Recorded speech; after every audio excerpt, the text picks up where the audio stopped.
The Borg life, ladies and gentlemen. You know I'm going to talk about my favorite character, Cyborg. And, there's so many details in the Justice League movie that I'm sure a lot of you guys overlooked. When you look at Cyborg, the character of Cyborg, it's an amazing character, okay? But one of the things that was really bugging me, it was a question in my mind was, Cyborg's got this red thing here in the center of his eye here. I'd never seen Cyborg with this blue light on top here. So I was like, why are they doing that? Why do they have a blue light on Cyborg? You know what I'm saying? So I was thinking about that, like, why? And I got it. But I don't know if you guys picked it up. Anytime Cyborg's actually doing something Cyborg-like he's activating something or drawing energy, or he's processing. Anytime he's processing, this green light here that you're seeing, it turns red, man. It turns red. And there's a screenshot right here. Let me zoom in on it so you guys can see where he's using his access to all the technology all over the world, and he's able to in this scene shot. He actually hears when Alfred is talking about him, and he's able to access the computers at Wayne Enterprises. This is crazy what Cyborg can do. And you see the light at the top of his head here turn red.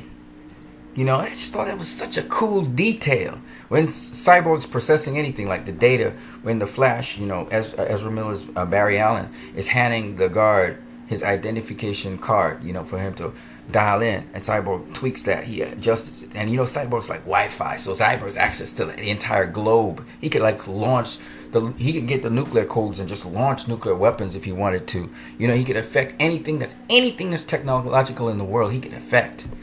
And it's just so sick. Even when he's commandeering the Nightcrawler, you see his eye light up in the center of his head. I thought that was just such a small detail.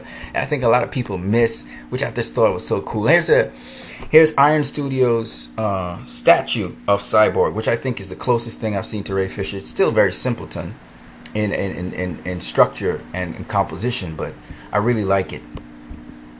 It's really tight.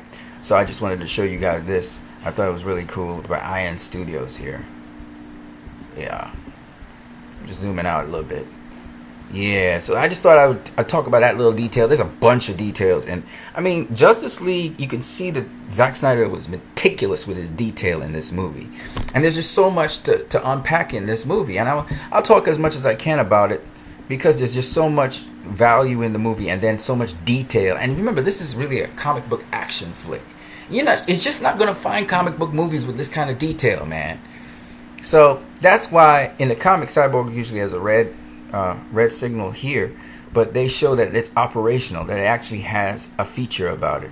And I thought that was dope. Also, I saw how Cyborg kind of drew a lot of energy from the city, knocking out all the light sources when he goes to speak to Wonder Woman to show his presence. So he's very powerful, and he seems to interface with anything, any power source, any machine.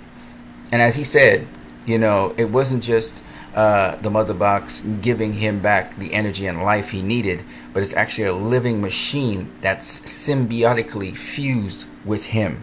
So he's got this alien machine code that he sees in his head, a language that's not from him. And that's why he said, Victor Stone is gone. That's what he was telling his father. He's dead. You didn't get back your son. It's just crazy, man. It's just crazy, man. Anyway, I just wanted to share that little detail with you guys. You guys have a great one.